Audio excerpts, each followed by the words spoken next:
భూస్వాముల దగ్గర నుంచి చిన్న సన్నకారుతో పాటు మహిళా రైతులు సైతం కాస్త శ్రమ చేస్తే అన్ని విధాలా మెరుగైన ఫలితాలు అందించే విధంగా ప్రకృతి పద్ధతి సాగుకు రూపకల్పన జరిగింది.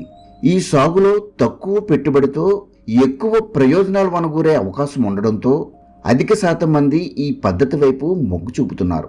ఇదే కారణంతో ఈ విధానాన్ని అనుసరించేందుకు ముందుకొచ్చారు ఎన్టీఆర్ జిల్లాకు చెందిన మహిళా రైతు కోటేశ్వరమ్మ.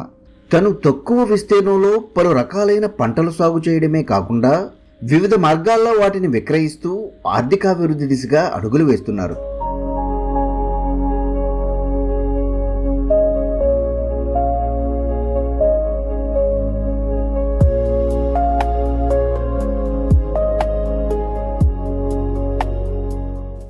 అందరికీ నమస్కారం. నా పేరు కోటేశ్వరమ్మ. ఎన్టీఆర్ జిల్లా గంపలగూడెం మండలం మేడూరు గ్రామం. నా పొలం 70 సెంట్లు. ఇందులో 50 సెంట్లు వచ్చి మిరప వేసాను, 20 సెంట్లు ఏటీఎం వాళ్ళు వేసాను. ఈ మిరప ప్రధాన పంటగా నేను తీసుకున్నాను. మిరపలో నేను దుంపజాతి 3 రకాలు తీసుకున్నాను. మొత్తం 5 రకాల ప్రధాన పంటలు మిరపలో పెట్టడం జరిగింది. వాటిలో క్యారెట్, బీట్రూట్, ముల్లంగి, ఉల్లి, వేరుశనగ, ఈ విధంగా 5 రకాలు తీసుకున్నాను. బయోడైవర్సిటీ క్రాప్స్ 5% వచ్చి 20 రకాల విత్తనాలు చల్లాను. వాటిలో పెసర, మినుము, అలసందలు, అలాగే మనకి ఏవైతే నూనె జాతి మొక్కలు, అలాగే పప్పు జాతి విత్తనాలు, నవధాన్యాలు, సుగంధ ద్రవ్యాలు, అలాంటివి ఆకుకూరలు అన్నీ కలిపి ఒక 20 రకాలు చల్లాను. నా పొలం అంతా కూడా పచ్చగా కూడా పలు రకాల పంటలతో కప్పబడి ఉంది.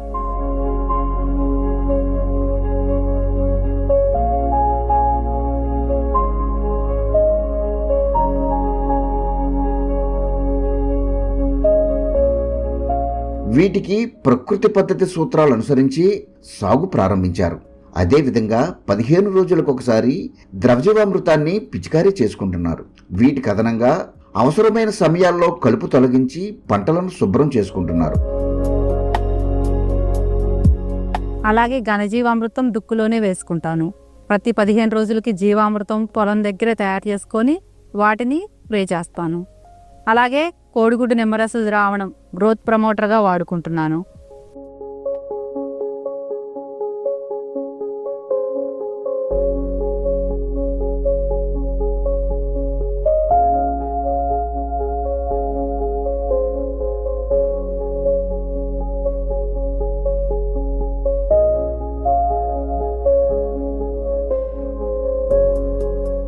నేను ప్రధాన పంటలోనే చీడపీడలు కూడా తగ్గించుకోవడానికి ఈ బయోడైవర్సిటీ క్రాప్స్ అనేవి నాకు చాలా బాగా ఉపయోగపడుతున్నాయి. ఇవన్నీ వేసుకోవడం వల్ల ఏమవుతుందంటే నా పొలంలో మిత్ర పురుగులు ఉండి శత్రు పురుగులను అవి తినడం వల్ల నాకు చీడపీడల సమస్య తగ్గింది. అలాగే ఆవాలు వేసుకున్నాను. అలాగే ఎర్ర పంటగా బంతి వేసుకున్నాను. ఈ జొన్నలు, సజ్జలు వీటిని వేసుకోవడం వల్ల కూడా నాకు అదనంగా కూడా ఆదాయం వస్తుంది.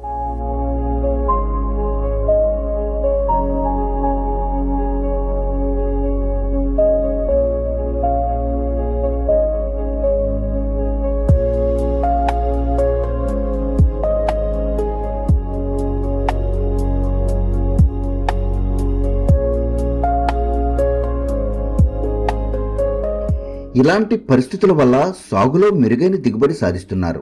వీటి నుంచి సమకూరిన కూరగాయలు, ఆకుకూరలను ఇంటి అవసరాలకు వినియోగిస్తున్నారు. అదనంగా మిగిలిన వాటిని గ్రామంలోనే విక్రయాలు చేస్తున్నారు.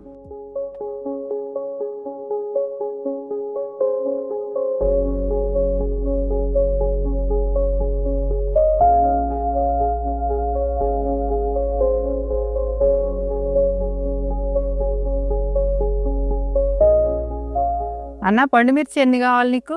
4 కేజీలు. 4 కేజీలు. పచ్చడికేనా? చాలా బాగుంది అన్న. చూడు కాయ సైజు చూడు ఎంత బాగుందో. మంచి రంగు, అసలు టేస్ట్ కూడా అంత కారం ఘాటు అదిరిపోయేటట్టు అట్టేమి ఉండదు, నార్మల్గా ఉంటుంది. ఈ కాయలు కూడా చాలా నాణ్యంగా వచ్చినాయి. నేను పక్కన కెమికల్ రైతులతో పోల్చి చూసా కాయల్ని. వాళ్ళ కాయలకి మన కాయలకి చాలా నాణ్యత బాగుంది. పచ్చళ్ళకి చాలా మంది తీసుకెళ్తున్నారు. 4 కేజీలు అడిగి కన్నా ఇంకొక 1/2 కేజీ ఎక్స్ట్రానే వేసా. ఇవి 4.5 కేజీ.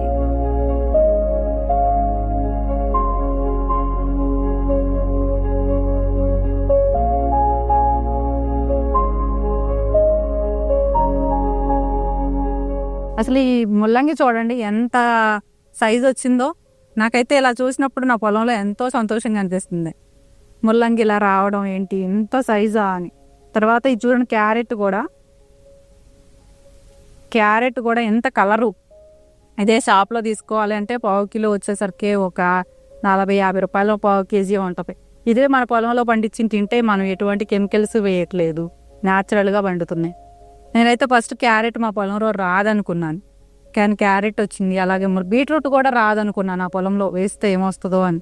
చూడండి బీట్రూట్ కూడా ఎంత బాగా వచ్చిందో. దుంపజాతిగా ఇవన్నీ పండించుకొని తినటం అనేది, మా కుటుంబంలో అందరం ఆరోగ్యంగా ఉన్నాము.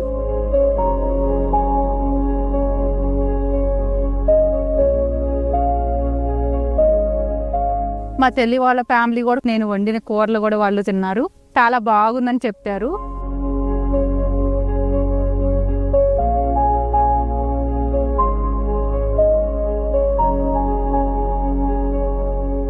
దీంతో పాటు పంటల నుంచి పశుగ్రాసాన్ని సేకరించి పశువులకు మేతగా అందిస్తున్నారు. నాకు పశువులు ఉన్నాయి, ఆ పశువులకి మేతగా వేసుకుంటున్నాను. దాంట్లో కూడా కొన్ని పెసర, అలసందలు అలాంటివి కూడా వేసుకొని ఒక 5 రకాలతో పశువులకు మేతగా ఉపయోగిస్తున్నాను. అలాగే నా పొలంలో ఇందులో కూడా వేస్ట్ ఏదైతే పంట అయిపోయినాక వస్తుందో అవి కూడా నేను పశువులకి ఉపయోగించుకోవడం వల్ల పశువులు కూడా మంచిగా పాలిస్తున్నాయి, వెన్న శాతం పెరిగింది.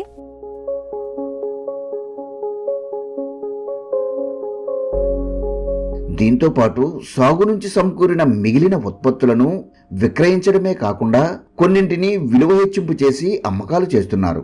అదేవిధంగా విత్తనోత్పత్తి చేపట్టి దేశీ విత్తనాలను పెంపొందించేందుకు తన వంతు ప్రయత్నం చేస్తున్నారు. అలాగే మేము కుటుంబానికి ఆహారంగా తీసుకునేటటువంటి కూరగాయలు ఉన్నాయి. ఇందులోనే వంగ, టమాటా, మిరప వేశాను. ఈ మిరపను ఏం చేస్తున్నానంటే, ఈ పచ్చి కాయలు ఉన్నప్పుడే నేను కొన్ని పచ్చిగా కాయలు అమ్మాను. అలాగే ఇట్లా పండుగ వచ్చినప్పుడు కాయల్ని ఈ పండు మిర్చిగా కూడా పచ్చళ్ళకి వాటికి అమ్మడం జరిగింది. ఇవి చూడండి ఎంత కలరు, ఎంత సైజు చక్కగా ఉన్నాయి. ఈ విధంగా నేను పండు మిర్చి కూడా అమ్ముతున్నాను.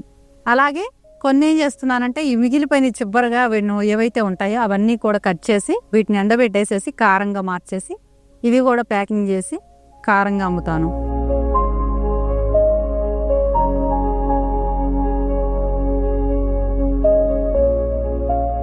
ఈ విధంగా సాగు నుంచి మెరుగైన ప్రయోజనాలు అందడంతో తన కుటుంబంతో ఆనందంగా జీవనం సాగిస్తున్నారు. ఈ విధంగా ప్రకృతి వ్యవసాయంలో పంటలు పండించుకొని ప్రతి రైతు కూడా మంచి ఆదాయం పొందాలి, మంచి ఆరోగ్యంగా ఉండాలని, నాకులాగే రైతులందరూ కూడా మీ పొలాల్లో కూడా మంచి అన్ని రకాల పంటలు అలాగే ప్రతిదీ కూడా మన పొలంలోనే పండే విధంగా మీరందరూ కూడా చేసుకోవాలని కోరుకుంటున్నాను.